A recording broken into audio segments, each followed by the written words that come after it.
Hello everyone! Last week we covered the story of the Guardians, and part of that story only took place within the comics. Valeera Sanguinar was a huge part of that story, but after it we don't really see her doing anything. That's why I thought it'd be fun to take a quick look at her story. So let's begin, shall we? Valeera's story mingles with both Medan and Varian's story, so let me first explain what happened to Varian. The Black Dragon Onyxia disguised herself as Lady Prestor and she infiltrated Stormwind. She easily gained control over Varian after the death of his wife, but slowly Varian would break free as his love for Anduin grew. That's why she had to come up with a new plan, and this time she wanted to split Varian in two. One strong-willed version and one weaker version. She orchestrated a kidnapping as Varian traveled to Faramore to attend a peace summit with Thrall and Jaina. Varian's captured, Onyxia does her magic, but then the Naga show up and they disturb everything. The strong-willed Varian makes use of this opportunity and he jumps into the ocean, while the weak-willed Varian is taken by the Naga and would later be ransomed back to Stormwind. The strong-willed Varian didn't die from his dip in the ocean, instead he washed up on the shores of Durotar. He had amnesia, he had to fight with a crocodile, and as he was fighting he was found by Rhaegar Earthfury. Rhaegar was a gladiator slave master and he had just lost a very strong fighter, Blood-Eye Redfist, so he was looking for a replacement. As luck would have it, they see Varian fighting with the crocodile and he actually wins the fight. Rhaegar then enslaves him and makes him part of the team together with Brawl Baremantle and Valeera Sanguinar. Valeera was young for Blood Elf standards, but she wasn't a child. When she was a child, her parents were killed by bandits and she was forced to steal to survive. She did pretty well on her own, she even survived some scourge attacks, until one day she tried to steal a talisman from a shaman. She got caught, they threw her in jail and sold her to Rhaegar before she could escape.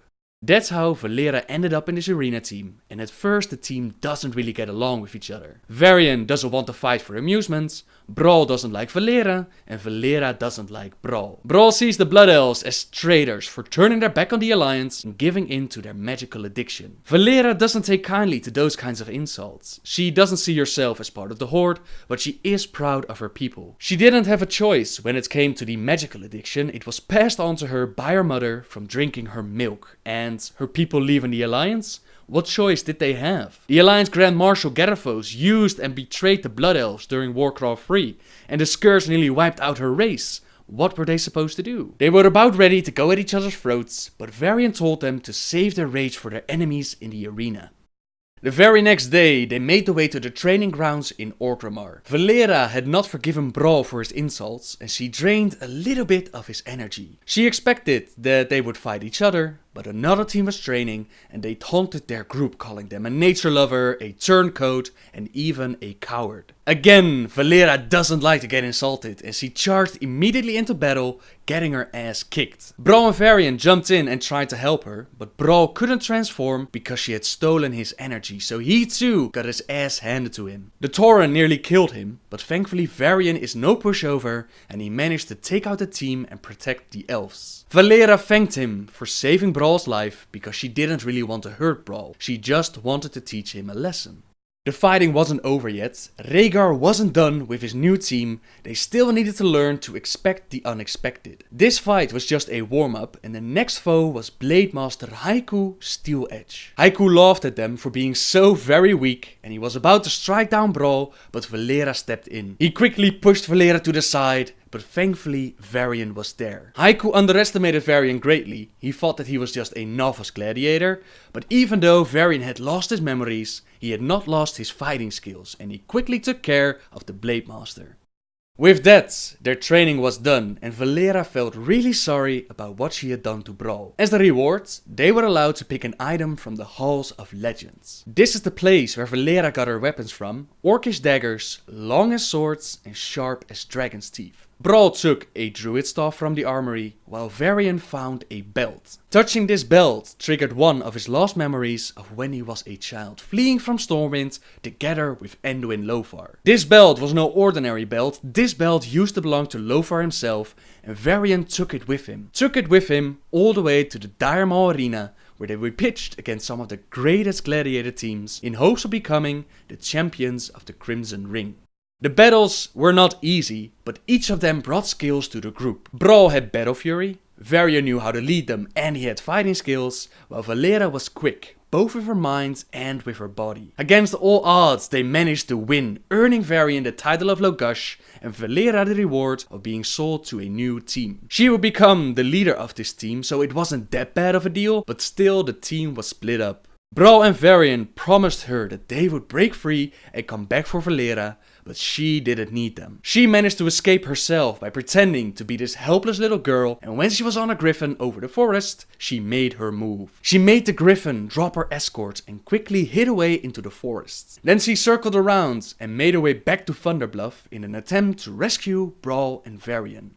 In the meantime, they met with Hamul Runetotem and Hamul gave them a blue hippogriff feather. Brawl was a druid, so he was able to use this feather to summon the griffin to which it belonged. This was just as Hamul had planned, and Rhaegar saw them escape, but by this time he already made so much money that he didn't really care. Valeera arrived at Thunderbluff just in time to see Brawl and Varian escape, but she also overheard Megafa Grimtotem.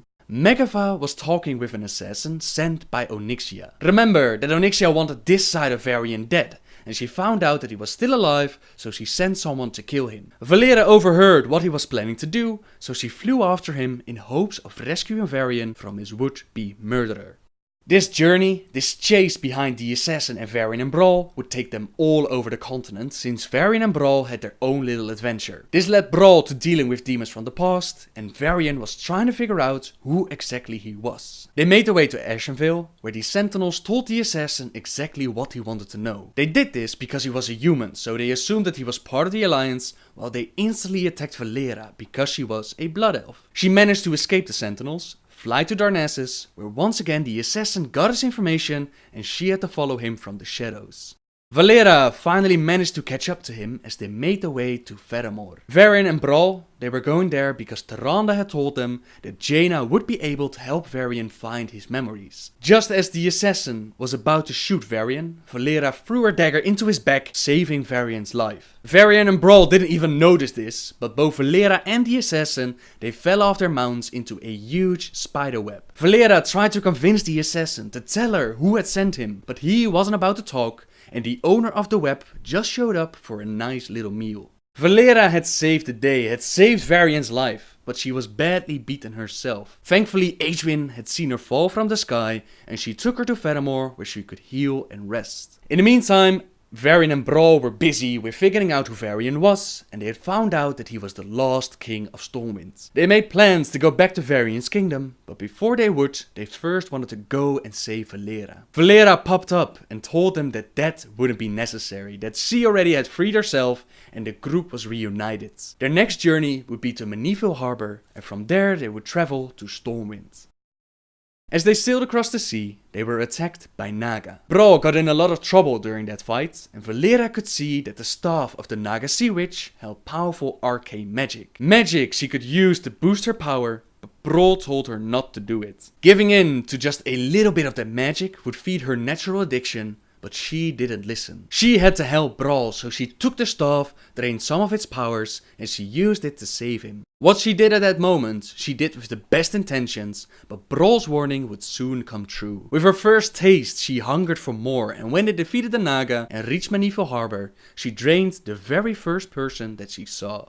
At Menethil Harbor, they also ran into a drunk who recognized Varian and told him that he shouldn't be alive. They followed the drunk back to the tavern and ended up in a huge brawl where the dwarf Targas Envolmar showed up and helped them out. Targas was sent by King Magni Bronzebeard to escort Logash back to Ironforge. During the battle in the tavern, Valeera once again finds a fix and she drains a wizard of his magic. Again, she does this with the best intentions, since the wizard was about to attack Varian, but that wasn't her only motivation. She was now addicted to the magic, and it became even worse the next day when they crossed the market. One vendor was selling a dagger infused with fel magic, and as Valeera touched the blade, touched the fel magic, it tasted very, very sweet. Brawl slapped the dagger out of her hands, and he quickly moved her away from more temptations.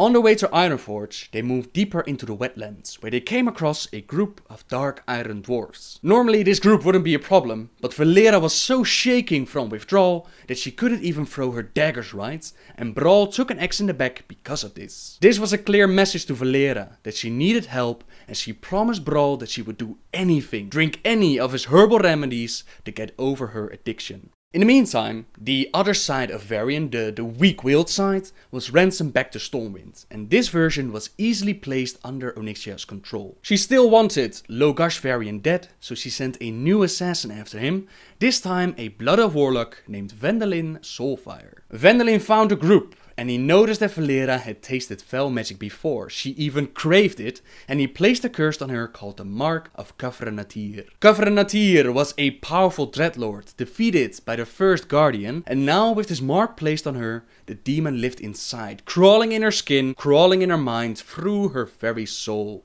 The group managed to kill the warlock easy enough, but the damage was done. Valeera, after finally coming around to her addiction, now all hope seemed lost. She asked Brawl to put her down, to not let her live with this curse, and he promised her that he would do anything in his power to help her deal. He made a special brew for her which could ease her withdrawal pains, and for a while it seemed like she had things under control. That is, until they reached the gates of Ironforge. In Ironforge, one of Onyxia's dragons in disguise was waiting for Varian, and Valeera saw his magical dagger. She attacked the dragon, again to save Varian's life, but in the process she also gave in to the demon inside. She fed his powers with absorbing that magic, and she started cursing in Eredun, and she nearly attacked Brawl and Varian herself. Brawl and Varian, they had to go to Blackrock Depths to free Marshal Windsor, who was close to discovering the identity of the black dragon who caused all of Varian's problems. Valeera's actions made it clear that she had to stay behind and deal with her conditions, because clearly she wasn't in control of the situation. Blackrock Depths also holds a whole bunch of magical artifacts, and if she would pass them, she would drain them and she would give them away. She wasn't happy with staying behind, but that night she had to deal with the pain of not getting her fix, and she saw a vision of her parents. They told her that Brawl, that Varian, that all of them were arrogant and without honor. They had left Valeera behind, like everyone else in her life, and this vision called to her. They told her that this world was broken and that it could only be healed by death, the death of all who live. I will be your death! Out of nowhere, a blinding light appeared, destroying these fake visions. Aegwynn herself had come to Valeera's rescue, sensing that she was battling with a powerful force inside of her. Aegwynn no longer had the power to cleanse Valeera of Kafrenatir, but she told her that she was not alone. She had Aegwynn, she had Varian, she had Brawl, she had so many who loved her and cared for her, that she could not give in to the temptations of Kafrenatir. Valeera was stronger than that, and when she felt that she wasn't, she had others backing her up. Valeera returned to her chambers, took another sip of Brawl's brew, and although it wasn't easy, she managed to get her addiction under control. She starved the demon inside of her of any magical power, and she regained control. Brawl and Varian eventually returned from Blackrock Depths together with the Marshal, and they now knew who was behind all of this. They made plans to return to Stormwind to reveal the imposter, and now that Valeera was clean, she was more than welcome to join them. The next part of the story is mainly about Varian. They end up in Stormwind, where they reveal that Lady Prestor is actually Onyxia. Weak-willed Varian was already busy with breaking himself free from Onyxia's spell, and now that this was all revealed, he teamed up with Logash. Anduin gets kidnapped, they attack Onyxia to get him back, and in the process both Varians are hit by a spell, putting them back together, restoring him as he once was. Onyxia is defeated. Anduin is saved, and they decide to do what Varian wanted to do at the very start. A peace summit between the Alliance and the Horde. Unfortunately, this peace summit wouldn't be so peaceful. Garona half Orphan, an unwilling assassin who killed Varian's father, was caught by Cho'Gall. He used a spell that was placed on her mind at a very early age to force her to attack Fedamore and mess up the negotiations. Her son Medan found out about this, and he made his way to Fedamore in an attempt to save her. The negotiations themselves were actually going well. Varian and Thrall were getting along with each other, and as they stepped out for a moment, the Twilight's Hammer clan attacked. Corona nearly took out Varian, but Valeera jumped in and saved his life again. Varian recognized Corona from his childhood, and he immediately accused the Horde of sending the same assassin after him. Garrosh doesn't like to be insulted, and he said that this was the work of the Alliance. Now those with a cooler head, like Valeera or Rhaegar, they realized that there were races from both factions, so it didn't look like either faction had sent them. Nonetheless, at this point, the peace negotiations were over. Corona was saved from Varian by Medan, but in the process Medan was captured by the Twilight's Hammer clan, while Corona was put in chains at Fedamore. The Lich King started his campaign against the world, so both factions made their way home to deal with this threat. Valeera, after teaching Anduin how to throw a knife, told Varian that she wanted to stay behind and help Corona find her son. Not just because she had sympathy for Corona, but because she held the answers. Corona knew who had attacked them, and Valeera figured that in order to keep Varian and Anduin safe, she had to find out who was behind all of this. Now Corona desperately wanted to tell them she wanted them to save her son, but there were magical spells placed on her mind blocking her from the truth. Jaina could get it out of her, but it would cause Corona agonizing pain. Pain she was ready to accept if they would rescue her son. Jaina used her powers, Corona screamed in agony, but she was able to tell them where they would find Medan and Cho'Gall, namely in Ankirai. Valeera had made a promise to Corona that she would help her son. Meryl, an undead mage who raised Medan for Corona, also showed up at Fedamore and offered his help. At first, Valeera didn't want anything to do with him. The Scourge nearly wiped out all of her people, so working with an undead like Meryl was not something she was willing to do. It was only because Aegwynn asked her that she was willing to accept Meryl's aid, and they teleported to Ankirai. At Ankirai, it wasn't exactly hard to find Medan, since Cho'Gall had placed him on top of the corpse of Kafun. Valeera freed Medan, while Meryl took care of the guards, but then Cho'Gall showed up. Cho'Gall was working for Kafun, and he wanted to resurrect this fallen old god, and Kafun was empowering him. This meant that he was incredibly powerful, and he easily took out Meryl. This left Valeera alone to stand against this monster, and she told Medan to heal up Meryl so they could teleport away. In the meantime, she drained Meryl of some of his powers because she would need this power boost to stand against Cho'Gall. Remember that Valeera still had the mark of Khafre on her, and by not feeding herself any magic, she was able to starve and contain the demon. Now she gave him the magical power that he craved, and Cho'Gall recognized the demon inside. He taunted the demon to come out and play, and while Valeera did her best, she could not hold Cho'Gall. The demon whispered inside of her, promising her the world, promising that he could take care of Cho'Gall. Valeera thought to herself that at this moment Brawl would say rather to die than to free the demon. But Valeera thought it was better to live, for who knows what the morrow might bring. She accepted the demon inside, told him that he could take over her body if he would save them and the others. Khafre, after millennia, was finally free, and he fought with Cho'Gall. Even his incredible powers were not enough to bring down the giants, but it did buy them enough time for Medan to heal Meryl, and Meryl to teleport them all away. Once they were saved, the demon recognized Medan's incredible power, and he desperately wanted to take over his body and his mind. Before he could, Meryl stepped in, and he made him an offer he couldn't refuse. Exchanged the body of Valeera for Meryl himself. Now this ancient undead human also contained the spirit of Khafre.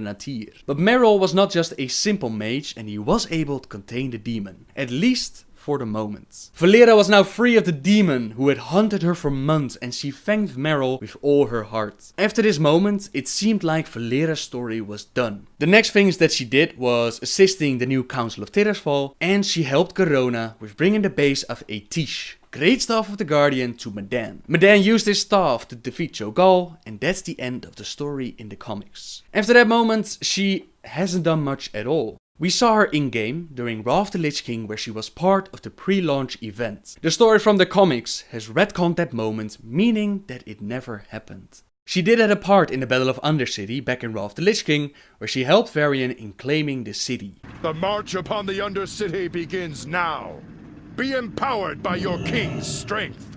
Follow me, heroes, for the glory of the Alliance. In the novel Stormrage, which takes place just after Wrath of the Lich King, Brawl asked Varian how Valeera was doing, and Varian told him that she'd left Stormwind and nobody had seen her for weeks. Apparently she's been working on her card skills because they have turned her into one of the heroes that you can play in Hearthstone. Watch your back.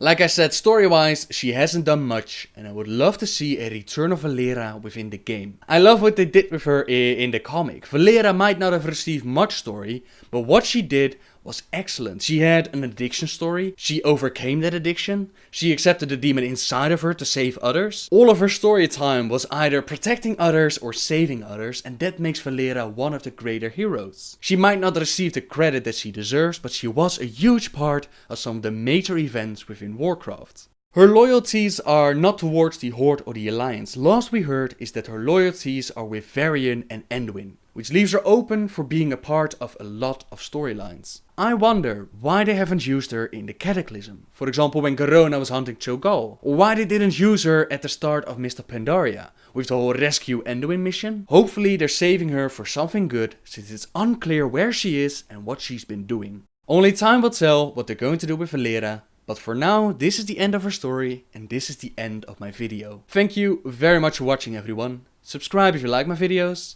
and until next time, guys, see ya!